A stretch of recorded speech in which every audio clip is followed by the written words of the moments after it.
Rocky, as many of you know, has had a lasting legacy in many of our lives. XL Ministries is really the brainchild of Rocky Wyatt many, many years ago. And Rocky has lived out what we preach. Rocky has invested his life into faithful men who are entrusting to faithful men. And myself and many of the board members are products of Rocky's ministry and investment in our lives. I didn't know the Lord when I met Rocky 45 years ago. He had to lead me to the Lord. He discipled me. He got me my first job in ministry 38 years ago. He baptized me. He led me to the Lord. He did my wedding. He's there for the birth of my children. Not personally, but right there. And I say, he just needs to stick around long enough to bury me, and then we're full circle. So appreciate Rocky and love him and thankful for him. And I know that you will be blessed by his ministry here in the next few minutes. Rocky, come and teach. Thank you. Hello, it's good to see all of you. Glad to be able to be here. And for those that don't know me well, just so you see me here dressed nice. If you come to my home in southern Colorado in the mountains, you'll see me with a chainsaw and a splitter. So, it's hard to see the whole person. I just want you to know, I'm kind of a normal guy, live in the mountains. Harold, raise your hand. He's one of the elders in the church we attend. And so I actually served here in this church when this was the only building. Wow. And it changed. And, I'm so grateful for what the Lord has done here. I had the privilege to work with Pastor Tom for 16 or 17 years on staff. I was there at Countryside a number of years before he came. But when he came, I'd served in several churches prior to coming here. And when he came, the leadership was established here at the church. It was actually the first time that I'd ever seen biblical eldership function. First time. I'd served in a number of churches, but never had seen that. Never had seen training men and thinking biblically about the process. And the beauty of Pastor Tom is he values having the plurality of elders. He wants the wisdom of the elders. He wants to be the sole guy running the ship, right? I mean, that's a bad idea, but he truly values it. So I'm very grateful for his kindness, grateful for the elders. If you're an elder at Countryside Bible Church, stand up for us, would you? Just so that people can see who you are. I know there's just a few here, but so here's some of the elders at Countryside Bible Church. And so we talk about eldership. And you're welcome to talk to any of the XL guys, but these guys are living it here in this church. So feel free to talk to any of those. Thanks, guys. And I do thank the elders for, they're so kind to provide the facilities and so much at no cost to us so that we can offer everything at no cost to you. So we're grateful. Also, I want to welcome our audience that is online. So this is being live streamed today through our own website. Also, it's being live streamed through AGTV and Exposit The Word. So we welcome you and glad that you can join us. I'm going to talk about XL Ministries generally for a bit because this ministry is new to some folks and help you understand what our heart and desire is in this ministry. And then I'm actually going to talk through some of our materials. But take heart, if you're new to us, we're not selling you anything, all right? I'm not marketing. And so if you're here, we have materials over on the table, and those are available for free to churches and church leaders. We want to benefit and bless the church, and we want to see the church have the resources that they need to train godly leaders in the context of the church. And so we make those available.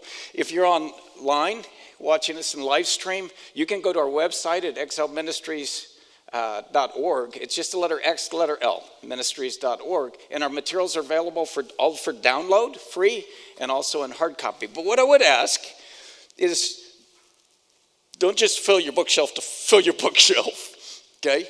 You can download all of our materials in PDFs. The manuals are actually fillable manuals, discipleship manuals. And so if you're not sure about them, download them, look at them, make sure it's something that you're going to use, and that if you're going to use them, order what you need. We want you to order what you need. We just, as a ministry, when you give things away, obviously somebody's paying. And we just want to use the resources well. But our heartbeat is this. In Ephesians 4, it says we're supposed to equip the saints for the work of service, right? Is it odd to you that when I talk about the church today, I'm not talking liberal church, okay? I'm always going to be talking the evangelical church. Is it odd to you that most evangelical churches in America today, and I think around the world, actually have no process to train men to become elders, to train men to become vocational elders or pastors, or to train men or women to be missionaries? I mean, train them, okay? Equip them. When you heard what Pastor Tom was talking about, I suspect there's some elders going, oh, holy tamales. Yeah. It's a huge role. I mean, I'm often reminded of Hebrews 13:17. Obey your leaders, for they keep watch over your souls as those who will give an account. Because that's huge. And so much of eldership has just become kind of a support for the pastor, resource people, business. But you guys, elders have to be theologically developed. Churches will pray, God, raise up elders. It's like, how? Like mystically? Boom. Well, okay, send them from some other church. No, you guys. We train men to be elders. They don't just, a man could be gifted to teach, able to teach, but if you don't invest in them to instruct them in biblical knowledge and theology, how in the world could they ever fulfill the role? I think there's tons of guys who are serving as elders who are godly men, love the Lord, want to do things right, but have no idea of the training that they need. And even today, you think about, try to find a church where you can go where the church says, you know what? We will disciple you to be a pastor. I'm not a non-seminary guy, okay? I'm not anti-seminary. I'm anti the church not taking the primary role of training a man to become a pastor. You can't disciple a man to be a pastor in an institution. You can benefit from an institution, but you can't pass the buck. And then think about this. How great a privilege it is for a church and church leadership to see somebody come up through the church that demonstrates a giftedness for ministry. The church invests. The church trains them theologically, practically, using whatever resources are most helpful for that guy. So that church watches that man going from believing they're called to an affirmation to standing in front of the church and preaching the word of God. Is there anything better than that? But today what we do, we typically send our guy off, and then 3 years later we're looking for a guy that we need because we need a staff guy. So we try to find somebody else that somebody else sent away. Hope they like where we live, like our church, work with our staff and all this. What are we doing? What are we doing? You guys, so our passion is this. Our passion is to encourage churches and church leaders with both the responsibility and the privilege to do significant training in the context of the church. That's our passion. So when I left Countryside, it was my father-in-law's like, is this what you call retirement? This is the retirement I like. It's busy, kind of wild, exciting, but we would like, as XL Ministries, to influence as many church leaders and pastors, not only in the States, but internationally, to regain their vision, the responsibility and privilege to train. But not only that, we want to help. We want to help by providing resources and counsel, things that would really be of benefit. Now, you're here at Countryside Bible Church, and I mean, there's churches that make this church look small around here, okay? But where I come from, this is a big church, right? Some of you come from small churches, and you go, yeah, but look at this place, you know? Well, you guys, the church I go to is in Cotopaxi, Colorado. It's a mountain church, maybe 70 people. Depends if it's summer or winter, okay? And the resources that we put together are intended to be used at a church like Countryside or at a church like Cotopaxi. Because this is not an issue of big church, small church. This is an issue of church ministry and the privilege we have to serve the Lord. So I want to talk about our resources just to help you to understand what we were thinking when we put them together. And if I was using them, and I do use them in a church setting, how I would use them so that maybe that helps you in the process. And then as we progress, I want to get to the elder self-evaluation, which is kind of the thing that I'm going to end and speak about why I think that's such an important document. But I do want to say, you know, that message Tom gave, wasn't that great? Able to teach? And you guys, let me just say, if the only place you want to teach is a one-on-one and you really don't want to be ever in front of people, it's probably a bad idea to be an elder. I'm just saying. Because you better be able to stand up in front of everybody at a moment's notice and defend the scripture for the glory of God. And if that's something you just like, oh, you know, that's just not me, that's a problem. Don't you think?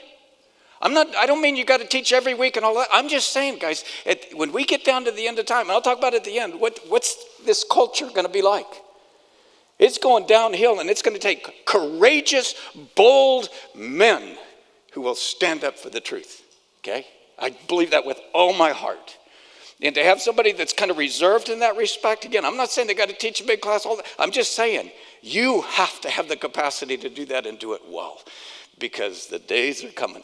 So on Tom's message, for those of you that you got most of the notes, but not all of them, we did a checklist for you, okay? And this has, able to teach does not mean, has what it means, and the scriptures and things, they're going to be, I don't know if they're up right now, but they'll be over there where you can pick this up. And then if you're online, this document is online. Under our documents, you can download this. I did add one thing at the end of it. It said a reminder to church leadership concerning training. Oftentimes men cannot meet the qualification of able to teach because the church has not been faithful in training men in theology. While being able to teach is a gift from God, it can only be used well when a person learns theology, proper hermeneutics, and homiletics, and they need to learn that in the church. You might be shocked how many potential guys you have in the church when you begin to really invest and train the guys in the church. Just might be shocked. And I'll be honest, I'm glad there's a lot of guys that say no, because if the church hasn't equipped them, they're going to put them in a position that they just ought not to be in. And I do think it's important to remember that when we talk elder qualifications, on occasion, I've talked to somebody about, hey, would you consider being an elder? And they'll look at the qualifications and go, oh my. You understand that those qualifications, for the most part, are Christian qualifications. You understand that? For the most part, those are just simply, you can find other verses that tell every Christian you need to be able to do those things or live that way. And so the reason the elders need to meet those qualifications, why? So the church can follow their example. It's not so you got super saints and then you're fine, just moderation. It's the elders are living in such a way that those that they're shepherding can go in their homes, go to their businesses, get to know them, be there, and see exactly what it means to live out the Christian life so that they can follow them. So just keep those things in mind. And so here we go. One of the things that we encourage churches to do is to train people for ministry in the context of a church. And I'm not saying, again, a lot of times you can do that with seminary or without seminary. There's not a one-track way. But they have to be theologically developed. They have to be practically trained. Both are essential. And so when we help churches to establish internships, we'll help provide a structure for pastoral internships or missions internships, and there's a couple of booklets over there on that.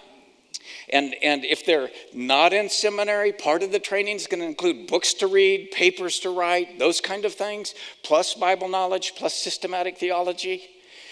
And then there's also a whole array of things that they have to accomplish over the course of an internship. So in the church, it'd be great for them to see how they teach a membership class. But if you have a membership class, then let them teach it.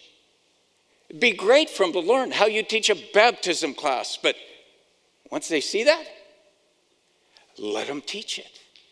We want them to be exposed to ministry. Pastor, are you going out on a crisis call? Call them. You need to get over here right now. Well, I can't. I got crisis. Don't wait. Hurry. Take them. We want them to be a part of the life of the ministry of the church. That's what it means to be discipled for ministry. When you look at the Great Commission lived out through the book of Acts, guys, and the church is growing by thousands, were there also biblical leaders developed? Yeah. Point elders in every church. How did that happen? Well, the leaders of the church, in that process of discipling, they're teaching them all that God had commanded, which is equipping the saints for the work of service. So if I could use the term, leadership organically was developed as they were just accomplishing the work of the Great Commission, because some were gifted to be pastors, teachers. Some were gifted to serve. But the leaders were always, you see Paul and those guys, they're always walking with somebody with them. They're always training. And so the internship is designed, says, so as a pastor, as elders in the church, you're investing well. And you know, for most guys who just come out of academics, they typically have only been evaluated teaching in the context of a seminary classroom. They've never been evaluated in the context of a real live church classroom. Think that might be helpful? So when a guy goes to the internship, we provide structure for evaluation so that those guys are evaluated every time they teach. So they learn, where are they strong, where are they weak, how can they improve? We want them to excel in leadership. If they're going to run an event, a men's breakfast or something like, we want them evaluated. And are they doing well administratively? Kind of important in the church, isn't it? We can kind of burn people if we're not careful. Do they do good organizationally with finance, with shepherding, with teach, all of those things? Once a quarter, they would get an evaluation that deals with their personal life, their family life, as well as their ministry life. Those things are all built into the internship so that when a person finishes their internship, they have specific things they're accomplishing. They're going to memorize in an internship. There's an ordination booklet over there. And it has all the Bible knowledge and about 70 systematic theology questions. They have to memorize all of that Bible knowledge, and then they have to write answers to the systematic theology questions each month. But then over the course of the 2 to 3 year internship, they're going to have a mentor that's going to practice with them. Don't answer this question, okay? Don't answer this question. If you went to seminary and you finished and you had an ordination service after that where you had to have an ordination exam, did you have to cram or not? Don't answer. Because a lot of guys, when they finished, they couldn't pass an ordination. I'm not saying it's not because of their academics. A lot of them got great academics, but how do you retain all of that when it's coming so fast like that? So in the internship, we require them to review that Bible knowledge regularly. And we want them to answer those systematic theology questions out loud to somebody so many times so that by the time they do their ordination, it's like quoting John 3:16. Because you guys, what is the advantage if you have to cram to pass an exam to go into ministry and you don't retain the information? And Tom spoke to that, right? I mean, somebody comes up to you guys. I tell people all the time, when I teach, I know the passage I'm going to teach and when I'm going to teach it and how much time I have. When somebody comes in and plops into my office and sits down and pours their heart out, I better be able to get to the text. Last thing I want to say is, well, I think. That would be awful. And so the internship, all of those things are built in. If a guy's doing seminary simultaneously, then typically our internships are 30 to 36 months. We do that because we kind of match it more to their schedule of seminary, and we don't have them read a bunch of books and write a bunch of reports. They're already doing that, but they have to do the same with the Bible knowledge, systematic theology, and then they also have to do all the responsibilities in the context of the church. I just want you to understand kind of the idea and how we do that. Now, let me say that all of the internship, everything we do is under the authority of the local church leadership. We're XL, I would describe us as a service organization, trying to help you, service ministry, trying to provide structure, help to provide some oversight and things that would help the intern. Or let's say you're a solo pastor and you're training somebody and you had a really rough time in the road in your church. And it's like, man, I don't know if I'm going to be able to keep up with this guy for a couple months, meeting with him and reviewing stuff and seeing his assignments. And so if you called XL, then we'd say, we got you. We'll assign somebody to that intern. They will work with them through Zoom. And when you can re-engage, then they will just give you an update where he's at, current, and so you can just go from there. Because internships, I would say, typically fail because of the pastor. Not because he's a bad guy. Not at all. But ministry can be tough. And sometimes you get behind and it's rough, and then it's so difficult to get caught up. So XL helps in that process and just provides support, but everything is under the authority of the elders of the local church. I mean, our goal, our desire is that there would be churches all over the place that are investing in men at that level and training men who are both theologically trained and practically trained in the context of the church. You know, another area that we train in is missions. And we'll be doing more and more of that. If you're going to be at the TMAI symposium here in 2 or 3 weeks, we'll be there with our resources because we've talked to the folks there and they would like to do some more partnering. And part of that is because there's such a need in the world of missions to train. You know, we've kind of grown through this time where you want to go to the mission field? Yes! You know the gospel? Yeah. Let's go! You guys, the Great Commission says that we go making disciples, teaching them all that God commanded. Pastor Tom Pennington has written a chapter that's going to be in a TMAI book, comes out, it should be March of 24. And his is on missionaries who are church planters must be elder qualified and trained to equip other elders, other people to become elders. I mean, doesn't that make sense? But you guys, most folks that go to the mission field, they don't receive any substantial theological training. If they do, it's not in the context of the church, most normally. And so we have a structured internship where they need to learn the same theology, but on the practice side, we do a lot of variety of things that are related to missions. And then, Lord willing, we'll also be at the Radius Conference in June. If you're going to be there, that'll be out in Southern California, because the need there is immense as well. So that gives you a bit of a picture of our internship program. And if you wanted to talk about it at some point, there's a contact form on our website.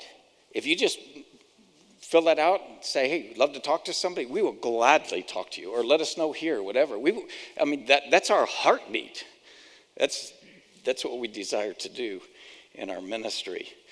Now, when it comes to eldership, which has been the topic, of course, today, we did 2 discipleship manuals. One's called Becoming a Biblical Leader. One's called Becoming a Biblical Elder. And we did 2 of them because it was my feeling, if it was me, to start a guy in becoming a biblical elder could get you in trouble if you get about 3 lessons in and think, this was a bad idea. You know how it is, right? Easier to hire than it is to fire. Easier to pull them in and get them out. And I think that's maybe why they have rotating elder boards, which is a topic for another section. But it does give you a way to get rid of them. And so we did 2 manuals. One's becoming a biblical leader, and I want to just walk you through some of the difference. Our manuals are designed to be, you meet once a month. You can always do a little bit more, but it's a lot. And once a month seemed like a reasonable thing for a person to take some folks through a study. So on becoming a biblical leader, it's intended to be a 10-month program, meeting once a month. It can be done one-on-one or small groups. It provides a biblical understanding of the church and church leadership. So it deals with a lot of God's perspective, Christ's perspective of the church. It provides biblical knowledge, like themes of books, outlines, some key chapters.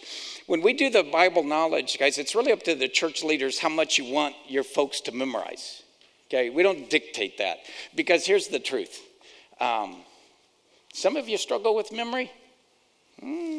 As we get older, sometimes it gets harder. My son pastors in northern Colorado. Has an elder that's like 90. And he's a neat man, godly man. Am I going to require him to do, but it's like, it just ruin him.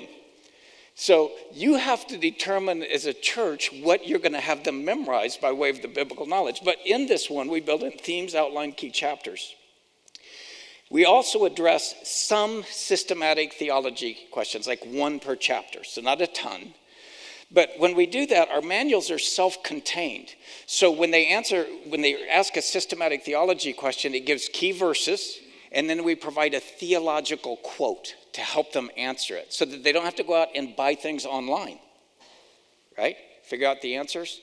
So we build that in so it's self-contained, so it's more manageable and controlled.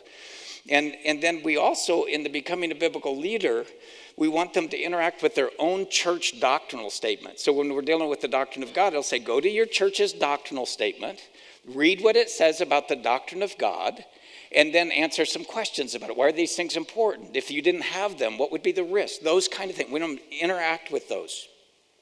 And then it reviews the biblical qualifications for elders, reminding the participants, for the most part, those are requirements for all Christians. Okay, because I think we've gotten that very, very confused. So it goes through those qualifications, but it shows other verses that demonstrate where those need to be lived out in every Christian's life. And then it addresses a number of spiritual disciplines. And so that's the biblical leader. You can train people to be deacons, to help them be better parents, help them just serve better in the church, youth workers, whatever it might be. It's just a general tool to train people both practically and theologically. And it's also a tool that might help you identify somebody you say, that guy could be an elder. I mean, as we've walked through this and we've talked about these as things, characteristics, qualifications, they relate to the average Christian. This guy's serious about his theology. He's learning this stuff. And so it's a way that you might discern, to some extent, if there's some guys in your church that have that level of seriousness that would be needed for a man to become an elder.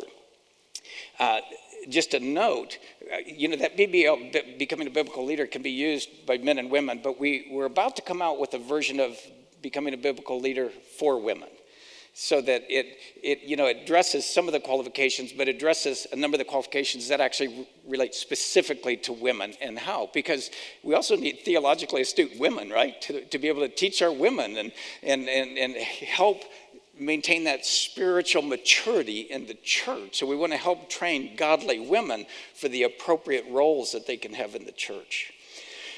Well, when it comes to eldership, then we have becoming a biblical elder. And in the biblical elder, it steps up quite a bit, and it has a different focus. Now, you understand from what Tom said, before you take somebody into becoming a biblical elder, make sure you have reasonable confidence they can teach, right? That means you need to have watched them, seen them, heard them. And here, when they start talking about a guy, they'll say, hey, let's all listen to a recording of his message.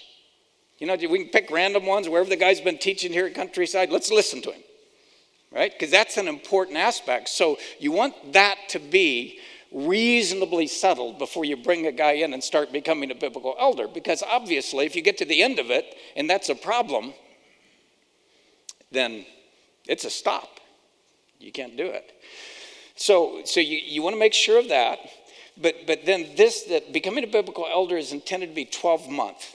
All right? Again, you can go faster or slower, whatever you want. But if you go too fast, it's too much information. It's best used in a one-on-one format. Because the idea is you want to know this man well. Now, I talked to somebody, and I can't for the moment think who, but they're doing some training with some guys, and one elder is taking the guy through for, the first 3 or 4 chapters, another elder's going through the next 3 or 4, and they're doing it that way, so the elders all get involved in that process. The bottom line is, it's not intended to be for a group, because people can hide. It can be hard to know and discern when you're doing it in a group, and this is way too serious. When it comes to the biblical knowledge and theology, there's going to be more of both in the biblical elder. There's going to be themes, outlines, key chapters, key verses, key dates, key people. Okay, so there's going to be more. Now, when you get to the internship, which is the ordination booklet over there, it's going to go beyond this. Okay, but we don't give them the answers in that one. We do have an answer guide for the ordination booklet, but we only give it to the pastors or elders who are doing training. I tell guys, all of our stuff you can get online, but you can't get the answer guide. You won't see it on there. Everything's free except that one. It's $500. Now, we provide that to the guys that are doing the training just so that it's a help to them when they're listening to something. Say, here's another key verse that would be good, or that kind of a thing.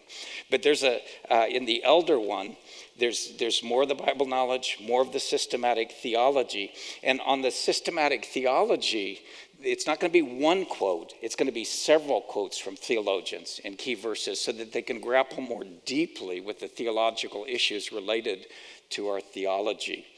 And then the elder one also goes through a whole list of issues that relate to eldership. Like, why do you need a plurality of qualified elders? I mean, you understand that at some level, the idea of having a plurality of elders is for the sake of disagreement. Because if you never disagreed, why do you need a plurality of elders? Right? But some people are so troubled by the fact that there could be disagreement that it just ruins. No. That's what the pastor wants to do. Let's go. That's not plurality. Plurality is God brings men together, sinful men who desire to honor the Lord, to work through sometimes extraordinarily complex issues, knowing that they're going to work on them until they can listen and learn and grow and come to a good conclusion. I was shocked here one time when we were dealing with a difficult issue on the elders. This is early when Tom came. It was a difficult issue, and it wasn't a theological issue. It had more to do with some circumstantial things that had to be addressed that were very complex. And guys, in every church that I've served in where I disagreed with the pastor, you know what happened to me? They accepted my resignation. I haven't even written it yet. And so we'd gone through a pretty tough time here. And we were having that elder meeting. And Tom and I had talked prior about it. And we didn't see things exactly the same on it. And we got in that meeting and everybody's kind of sharing. And you know how you normally, let's take a vote. Tom's like, we don't take a vote on things like this. Every man speak their position. I'm like, here I go again. And we got done with that meeting. I felt awful because that's never worked good for me. And I left that meeting thinking, well, been a long haul, and I don't think it's going to end well. The next morning, I came into the office. Tom was in his office. His door was open. And he says, hey, Rock, wasn't that a great elder meeting? I'm like, not exactly my sentiments. Like, what do you mean? So I went into his office. I said, what I mean is my history in churches, if you disagree, even in person, let alone in front of a board, you can start looking for another place to serve. He's like, you must be kidding me. I said, no, I'm not kidding you. He says, Rock, I wouldn't have you on this elder board if I didn't want your wisdom. And I would never want you to withhold that. Never. And this is good. He said, I wouldn't want you to walk in and surprise me with something that we hadn't talked about. But we talked about it. I knew where you were. I'm like, I think I'm going to like this job. Because sadly, not very many pastors are like that. They're not. Because a plurality is to serve well together. It's to disagree so that you can come to a good place. It's not so one man can control the board. I mean, one man's willing to concede as they work through and pray through and struggle through because they want the unity of the board, but they want to benefit from the wisdom of everybody. Communication. It addresses those things. It addresses, if a guy's moving towards eldership, we encourage them to sit in on some elder meetings, at least appropriate parts of them, so that they can get an understanding of what that's like. We want them to participate in elder-type activities, providing ministry oversight, teaching God's word, praying for the church, visiting the sick, church discipline. We want them to learn how to practice those things, and that's built into that elder training manual, becoming a biblical elder. It goes through the biblical qualifications, only this time it's saying, consider your life. Because if you assume this role, those that we have the privilege to shepherd in this church need to be able to follow your example, your disciplines, your priorities, your convictions, your commitments. It's a big deal. When it comes to systematic theology on the able to teach, you guys, I think it's appropriate to put a guy through a test at some point to find out what they know.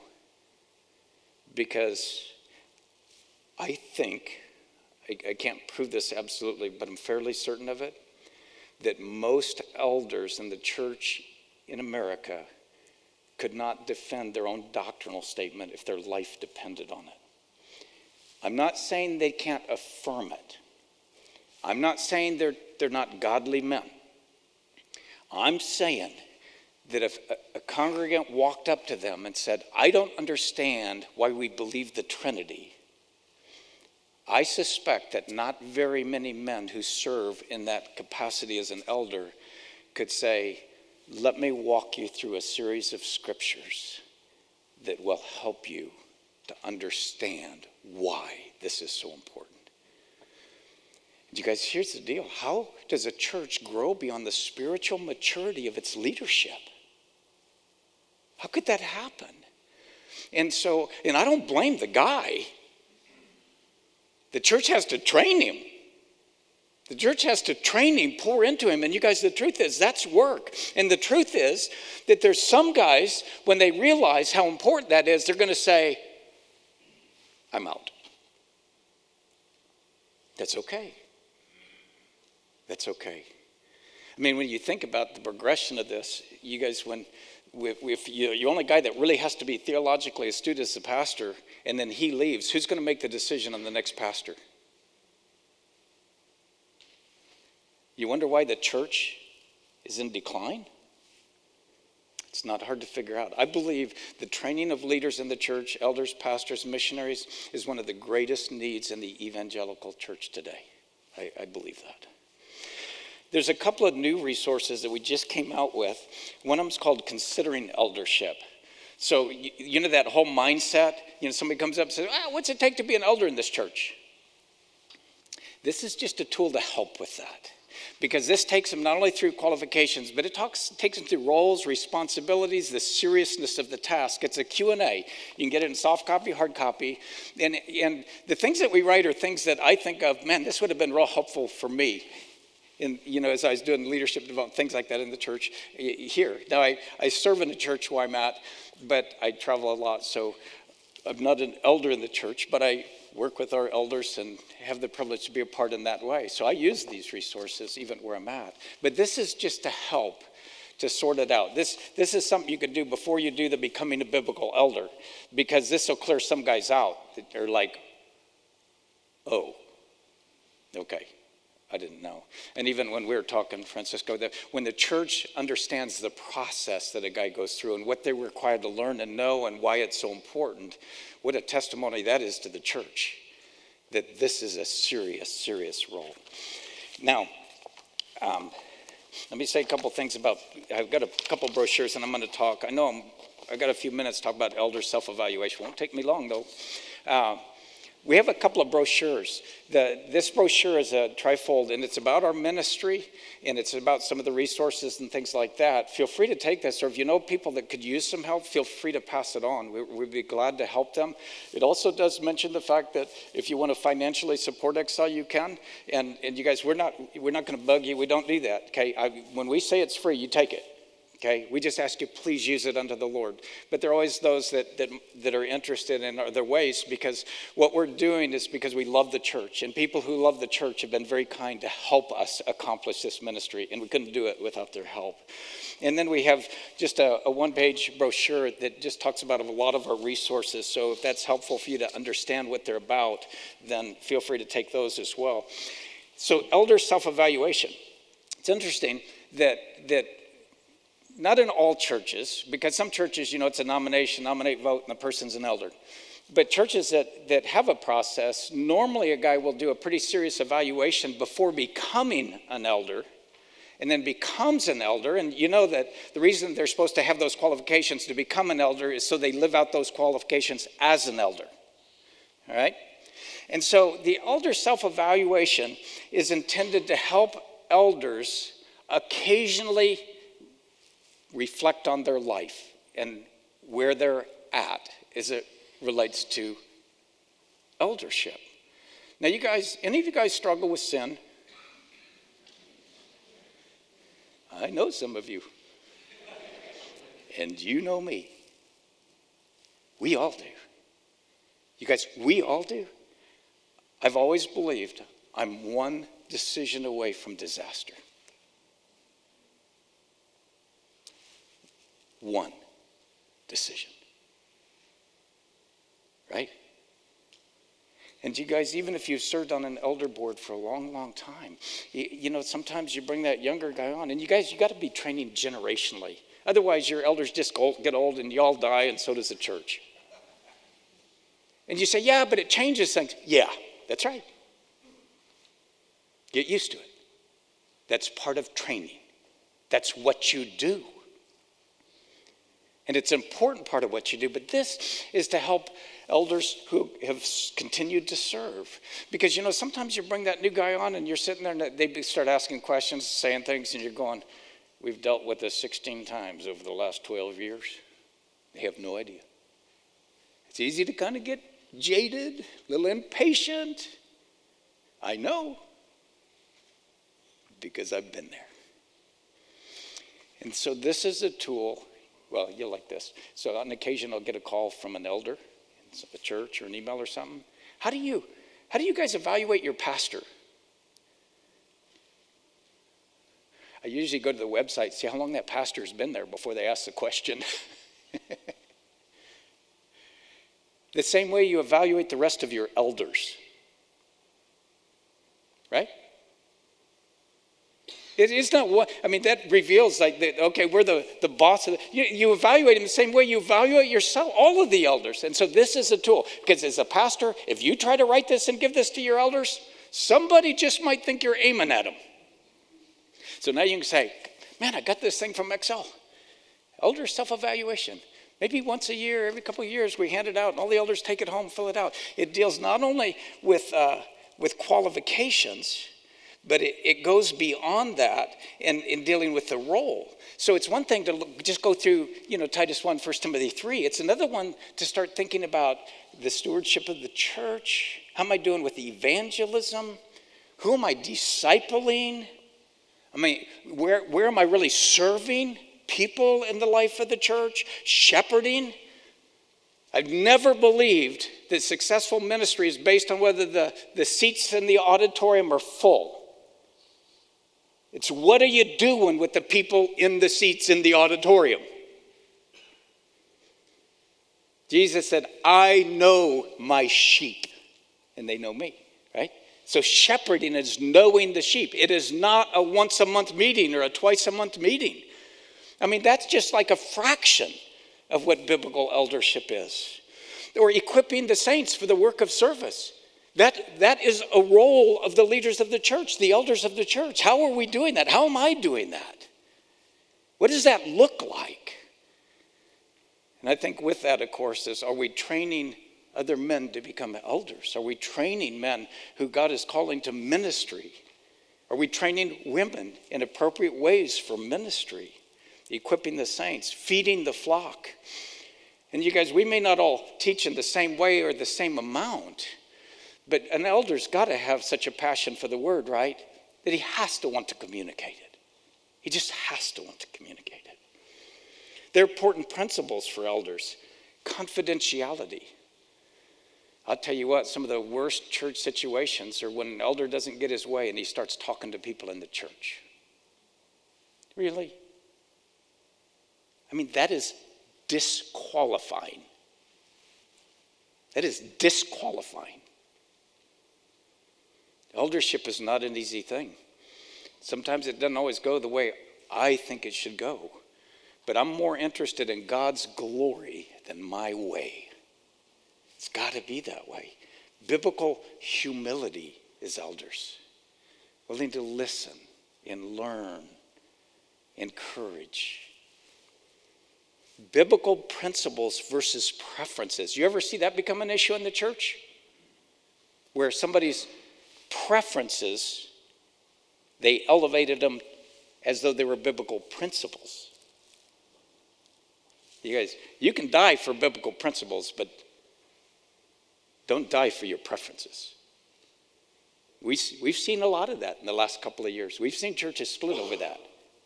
Over things that are not theological, but personal preferences. But we're all tired of hearing it, so I'm not going to say what it is. Because as elders, the task that God has graciously entrusted you with is a huge task. But it's a blessed task. It's a privileged opportunity. But I'm telling you, the enemy is going to do whatever he can to undermine you. And it's one thing, I think that in the church, as a general rule, it will always be an effort and struggle to move towards biblical unity. Because in the general church, I mean, some are walking with the Lord, some know the Lord and are struggling in their walk, and some are coming and think they're believers and they're not, and some they're coming are just not believers.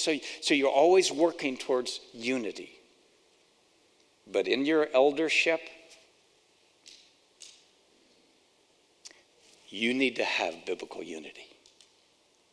That's essential. In fact, if you read the high priestly prayer of our Lord, he says that, right? Unity is the testimony of the church that there is a living God. And as elders, that ought to be a huge, huge issue. And you ought to value that, work towards that. And if you're a guy that's just, you're just kind of that difficult guy that's always pushing, check your heart. Check your heart. Is what you're doing really about God's glory or about your preference? Because it's such a big deal. It's the church. Christ died for the church. He bought the church. We're his. I just want to read a couple of scriptures by way of reminder. They're from Paul. One's in 1 Timothy, one is in 2. It says in 1 Timothy 4, but the Spirit explicitly says that in later times some will fall away from the faith, paying attention to deceitful spirits and doctrines of demons by means of the hypocrisy of liars, seared in their own conscience as with a branding iron. Men who forbid marriage, advocate abstaining from foods which God has created to be gratefully shared in by those who believe and know the truth. The battles will be unending. Paul talked about it in 2 Timothy before he dies. He says this, but realize this, chapter 3, that in the last days difficult times will come, for men will be lovers of self, lovers of money, boastful, arrogant. Now listen to this list. Revilers, disobedient to parents, ungrateful, unholy, unloving, irreconcilable, malicious gossips, without self-control, brutal, haters of good, treacherous, reckless, conceited, lovers of pleasure rather than lovers of God, holding to a form of godliness. That's shocking.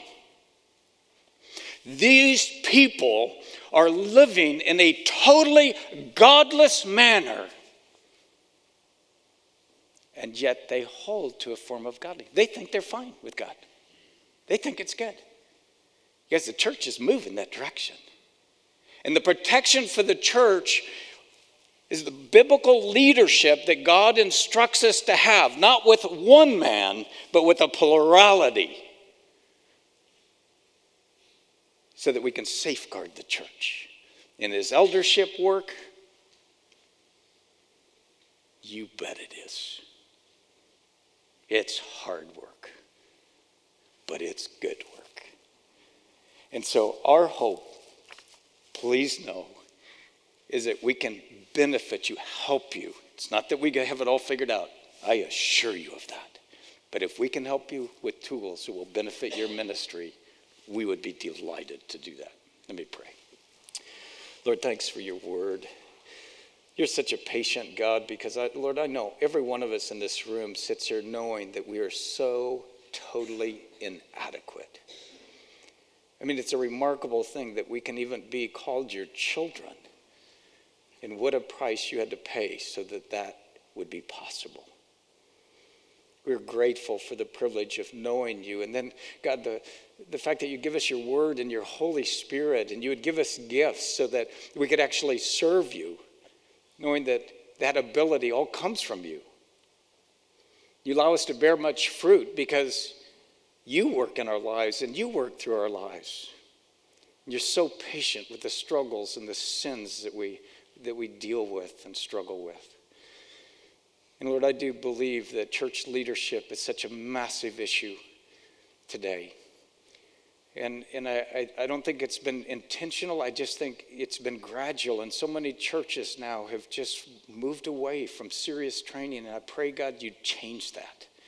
And Lord, I pray that men would be raised up that want to serve you well, that can be trained in the church, that can be equipped for ministry, that can go to the mission field, who are theologically sound, that are well discipled by faithful men and women in the church.